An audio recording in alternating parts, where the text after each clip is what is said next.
Most of the women, I don't know if it's just women, but that they have in mind, they have everything to do by themselves, no? Find the right name, find the right place for birth, and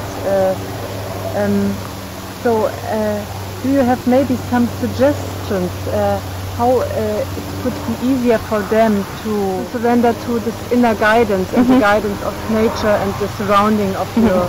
Yeah. I think every woman knows best what she needs, you know, and to trust your knowing and what you need, whether you know you need a hospital, because that's a valid thing to need, or whether you know that you need to give birth in your own bed with your husband standing right there, you know, or whether you know you need something else. That's between you and your baby, you know, and listen to that, because it's the most important transition of your life, aside from death and birth, your own death and birth. And it's one of the two most important transitions in your baby's life. It's their birth, you know, and it's a totally, totally sacred process. And we tend to underestimate the importance of that process. And we just look to, we need to look to the sacredness of it, you know? Yeah.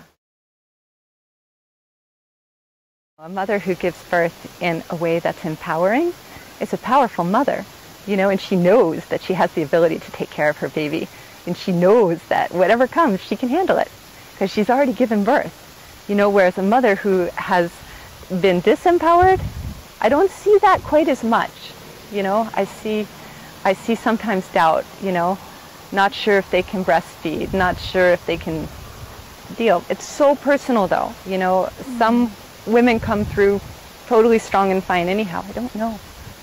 I just know my own experience is that the power of my births has given me faith in my own power to deal with whatever comes. What do you personally do to strengthen this connection to this inner rhythm, to your spirit? Do you meditate or do you dance? Do you have what brought you on this way to trust them more and more? I guess I've trusted my body to give birth ever since my mom and I were watching a TV show, and there was like the typical TV show birth scene where the woman's screaming in pain, being wheeled in, and my mom turns to me and she goes, "It doesn't hurt that much, you know." And I'm so grateful she told me that, because there is a lot of programming towards fear and pain in the birthing process. I don't think it needs to be that way. I think that, like I said before, pain is nature's way of telling me something's wrong. If I experience pain, I need to listen to it. And I need to figure out what's wrong, and I need to deal with it. You know, you can't run away from pain. You know, pain is nature's way, your body's way of going, pay attention to me. So when I experience it, I tune into it, and I do everything I can and need to alleviate it. And, you know, so developing good internal awareness has been an important lifelong practice for me. I also do have a dance practice that I've been doing for 8 years now, which is a daily practice, which, no, actually 10 years. 10 years.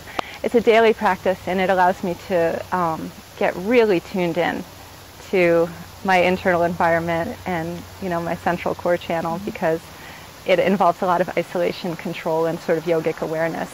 How is it called? It's an ancient Mid-Eastern dance practice. It's basically taking the principles of Mid-Eastern dance as they're applied in America and expanding them to all the chakras, so that it provides a balanced workout through the central energetic system. It's very clearing, it's very good.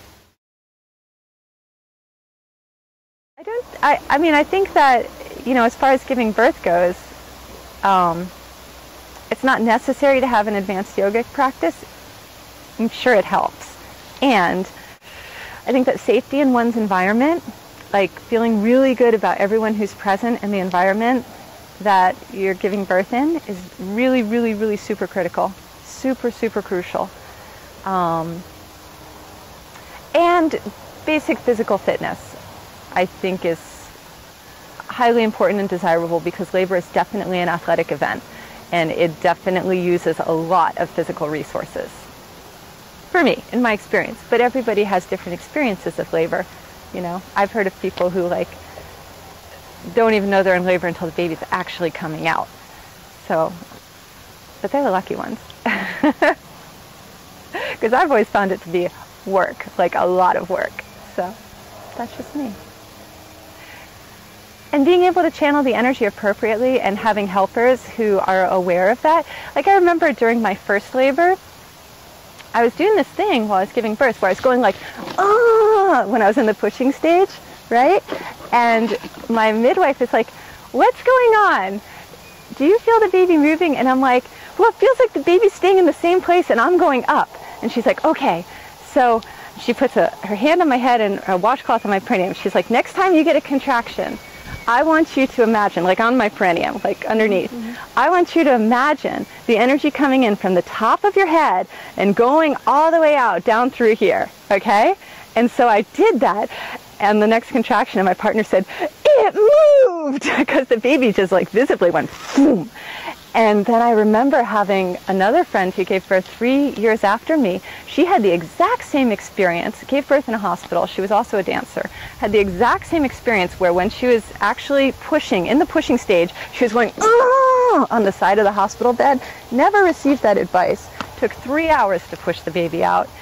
Burst blood vessels in her eyes, you know, like the works, you know, because the energy, she hadn't been told how to channel that immense amount of energy she was receiving into actually doing something our bodies had never done before, because it was our first baby in both cases, which is pushing it out. And so we were reverting into our old patterns of push ourselves up, you know, like we were just, so I think it's really important to understand, to have a midwife who can help you work with the tremendous amount of energy that flows through the body during the birthing process. Yeah, that's important. So. Yeah.